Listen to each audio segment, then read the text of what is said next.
Olá, meus queridos amigos, saudação para todos vocês. Sejam bem-vindos ao canal Midist Magia e Luz. Aconteceu num tempo, acontece hoje. Beto Quimbanda, o fascinante mundo da comunicação, da cultura e culto aos orixás, à distância de um clique, estamos juntinhos para a crônica dessa noite. Sejam bem-vindos à prosa desta noite. Meus queridos amigos, certa feita, um feiticeiro muito famoso colocou uma placa na porta de sua casa, do lado de fora, anunciando: precisa-se de ajudante de feiticeiro. O feiticeiro morava num palácio, daqueles palácios do início do século XVIII, né? Aqueles palácios magníficos, com decorações, de esculturas, enfim, aquilo que nós conhecemos do século XVIII, as maravilhas da arquitetura e da arte do século XVIII. Portanto, o feiticeiro era o dono desse palácio. Então o garoto, o jovem entrou porta dentro e o feiticeiro: olha, você vai passar por uma experiência, se passar, você poderá ser o meu aprendiz de feiticeiro e ajudante. Muito bem. Então o feiticeiro agarrou numa colher, encheu ela de azeite e disse: toma essa colher consigo, agarra nessa colher e vá dar uma volta por toda a minha casa, pelos corredores, os salões, os quartos, e dá uma volta por toda a casa. Com essa colher de azeite, não deixe que o azeite entorne. Terminando essa primeira tarefa, vá dar uma volta pelo jardim da casa. Tem um belo jardim, dá uma volta pelo jardim e em seguida aproveite, vá dar uma volta pelo pomar. Quando concluir essa missão, volte, mas atenção, traga a colher com o azeite, não deixe o azeite entornar. Muito bem. E lá o jovem mancebo, aspirante a ajudante de feiticeiro, agarrou a sua colher de azeite e pôs-se a dar volta por todo o palácio, por toda a mansão, digamos assim, do feiticeiro. Entrou pelos quartos, corredores, sala, tudo conforme a indicação do feiticeiro.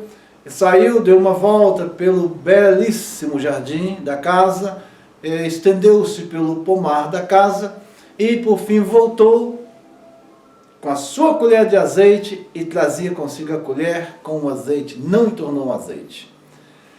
Aqui está, senhor mestre, o azeite, e eu já dei a volta em toda a casa, no jardim e no pomar.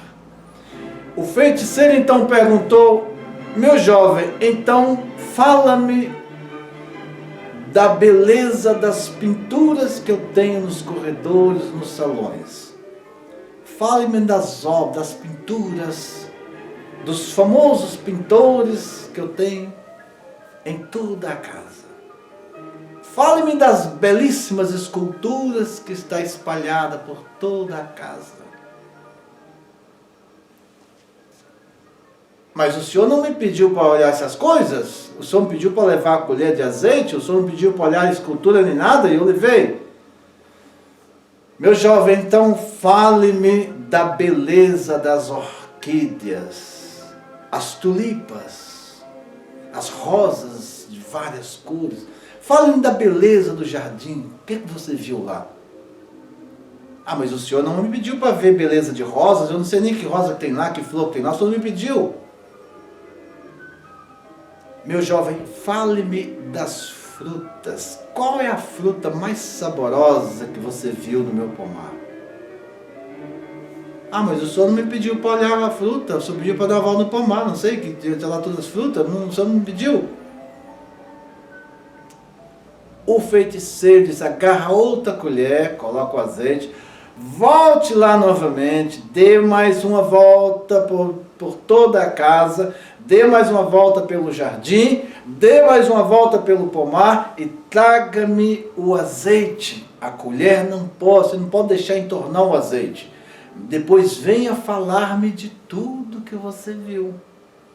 Então o jovem rapaz entrou pela casa, foi subir pelos corredores, mal se contemplou com uma pintura maravilhosa e já ficou extasiado. Mais adiante, uma escultura que parecia que era vida, era alma. Antes de ele sair da casa, ele viu tanta beleza que o azeite entornou. Ele segurou a colher, mas ele contemplou tanta beleza que esqueceu até de colher. Chegou no jardim, ele contemplou com tanta beleza, com tanta harmonia, ele observou com tanta sensibilidade as flores que compunham aquele jardim. A essas alturas do campeonato ele perdeu até a colher. Quando ele chegou no pomar, já não tinha mais colher. Ele simplesmente degustou as delícias dos frutos que haviam naquele pomar. Voltou com o coração cheio de alegria e farto de tanto que ele comeu frutas daquele pomar. Só que não havia nem colher, quanto mais azeite. Moral da história, o garoto foi admitido como ajudante de feiticeiro naquele dia. Presta atenção, minha gente. Uma historinha breve para nós pensarmos então. Religião de Umbanda. Religião de cultura e culto aos orixás. É religião de observação. É religião de prática. É religião de contenção, compreensão e, em quinto lugar, religião de união. Nós que estamos desenvolvendo mediunidade, não podemos jamais permitir que os caminhos da mediunidade em desenvolvimento não se convertam em caminhos de alienação, mas sim caminhos de convicção e certeza. Não podemos permitir que os caminhos do desenvolvimento mediúnico sejam caminhos de contendas. Por que eu digo contendas? Que acontecem no decorrer de um ano, dentro de uma casa, algumas contendas entre irmãos de santo. Porque esse falou assim, esse falou assado, eu não gosto daquele, nem daquele, não gosto de fulano, nem ciclano. Nós não podemos dizer que gostamos ou desgostamos de quem quer que seja dentro de um terreiro. Né? Nós devemos procurar ser mais compreensíveis, compreender mais. Bons e maus feitios todos nós temos. Não há quem não tenha mau feitio. Mas também todos nós temos bons feitios. Né? Devemos nivelar essa balança da compreensão. O que a oração da Caritas de Emmanuel nos ensina? Desce, elevando aqueles que comungam na perfeição, para que a vida suba igualmente de nível.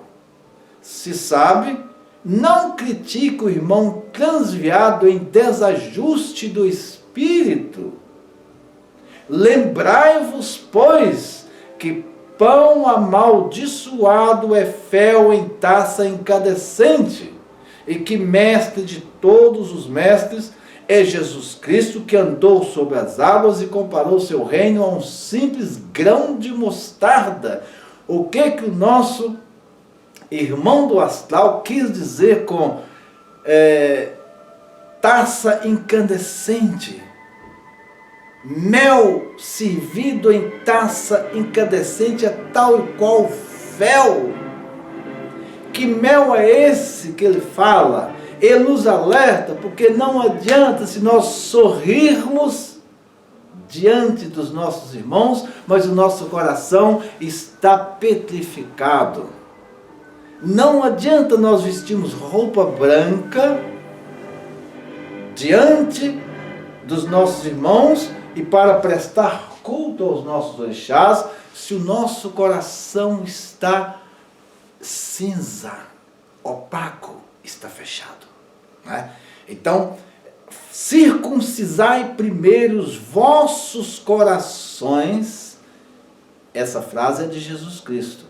O circuncisar. Né? Nós sabemos que a circuncisão naquele tempo, tratava-se do rompimento do prepúcio masculino. Então, quando o apóstolo pergunta a Cristo acerca da circuncisão, se fazer ou se não fazer, se convém ou se não convém, o Cristo responde: circuncisai primeiro os vossos corações. Então, essa frase de Cristo serve para nós também. Vamos circuncisar os nossos corações daquilo que nos magoa, que nos tenham magoado, e nos colocar, a exemplo de Francisco de Assis, né? Amar mais sem esperar ser amado. Compreender mais sem esperar que seja compreendido. É só assim, essa é uma das principais veredas para que nós possamos formar dentro de nós uma boa mediunidade, para que ela possa expandir e para que essa mediunidade seja um fruto, né, uma dádiva do mundo espiritual, para que nós, como aparelho, como intermediário entre matéria e espírito, possamos prestar um bom serviço ao astral. Portanto, para ser um bom médium, a primeira coisa que devemos fazer é lembrar sempre desse ensinamento de Cristo. Circuncidemos primeiro os nossos corações, para que as outras coisas possam ser acrescentadas. Né? Então, divergências e picuinhas é muito comum acontecer dentro de terreiro, mas devemos sempre ultrapassar isso. É bom que nós aprendemos também uma coisa muito importante. Né? Quando nós cometemos uma falta, e que nós ofendemos, causamos tristeza para o nosso irmão, não custa nada nós darmos o braço a torcer e falar: olha, me perdoe, afinal de contas, eu fui um imbecil, fui um parvo, né? Me perdoe e tal. É tão reconfortante, se aproxima mais, cresce mais. Então vamos trabalhar muito o 2021 no sentido de pedir mais desculpa do que pedir que seja lhe atribuído pedir desculpa. Vamos aprender a compreender mais do que ser compreendido, amar mais do que ser amado. Essa é uma das principais fórmulas para que se faça um bom médium. Se o médium vem no terreiro, aí eu vou na sessão, mas eu não vou lá porque está fulano, eu não gosto de fulano. Então esse médium não consegue formar uma boa mediunidade. Porque se ele não consegue vir dentro de um terreiro, porque no terreiro está A, B ou C que ele não gosta, como é que ele vai ser um médium para servir as pessoas de fora? Porque as pessoas que estão fora do terreiro, tem pessoas de todos os níveis espirituais, filosóficos e morais. Como há pessoas de todas as maneiras, bons e maus feitios, nós, na qualidade de médios, temos que aprender a digerir as pessoas. Agora, digerir as pessoas é com racionalidade, né? Não é uma pessoa que vem visitar o terreiro e pensa que o terreiro é casa da mãe Joana. Não. A pessoa que vem assistir uma sessão deve respeitar as normas do terreiro, senão rua. Mas se a pessoa vem no terreiro e quer se integrar, quer participar e respeita, nós podemos receber essa pessoa, sim, e compreender ela, mesmo se ela tiver mau feitio. Né? A diferença do teu mau feitio é que aquela pessoa vem, mas eu não gosto dela. Né? Mas é através do convívio que nós vamos descobrindo o que há de bom naquela pessoa. Tá? Então, isso serve internamente ou externamente. Para ser um bom médium, é preciso circuncisar os corações. É preciso habituar a compreender mais do que ser compreendido, amar mais do que ser amado. E, ao mesmo tempo, ser um bom médium é não colocar a carruagem à frente dos bois. Não se pode construir uma casa a partir do telhado. Uma casa constrói-se a partir dos alicerces. Depois do alicerce vem os pilares, né? Os pilares de sustentação das vigas, né? A partir da sustentação dos pilares vem as vigas e depois em cima da viga vem uma placa. Depois dessa placa é que vem as paredes para então definir essa casa. Portanto, nós já falamos de estruturas. A primeira alicerce, os pilares de sustentação do edifício, a placa de cobertura e continuidade, né? E falamos das paredes que cobrem o edifício do exterior. Portanto, são as bases de um edifício. E depois tem outros elementos fundamentais para se construir um edifício, que é nível e prumo. Se você construir um edifício que esteja minimamente fora do nível, eu falo, a sua placa esteja desnivelada, nós teremos em poucos anos uma casa com a estrutura comprometida. Se nós tivermos um edifício construído de cujos pilares de sustentabilidade foram erguidos fora do seu prumo, nós teremos também uma casa comprometida no futuro, que poderá até vir abaixo. Portanto, duas coisas fundamentais para se construir um edifício são níveis e prumo, né? Além desses dois elementos fundamentais, vamos falar de uma terceira ferramenta que é indispensável e fundamental para um edifício: esquadro. Esquadria, pois, o Senhor a alma. Portanto, o esquadro é aquele que define, né, geometricamente falando, os traços de uma construção. Portanto, são três ferramentas fundamentais, né? A vida também precisa disso.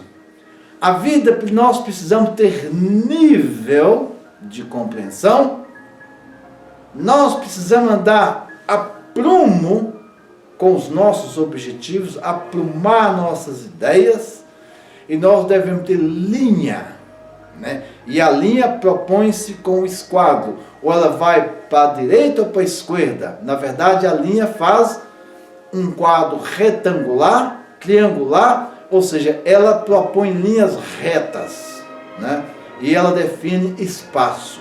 Portanto, na mediunidade, lembramos dessas três ferramentas para construir um prédio, que são o nível, o prumo e o esquadro. As principais. É claro que existem outras ferramentas que são indispensáveis, mas as principais sem essas ferramentas não se constrói um prédio. Sem essas atitudes semelhantes não se faz um bom médio. Saudação para todos vocês, eu sou Beto Quimbanda e tenho um prazer imenso de estar juntinho de vocês à distância de um clique. E mais uma vez, e como sempre, o meu muito obrigado a todos os filhos de santo e toda a nação no nosso terreiro de Umbanda Caboclo Serra Negra 2021, um novo iluminismo para o ano de direito. Axé.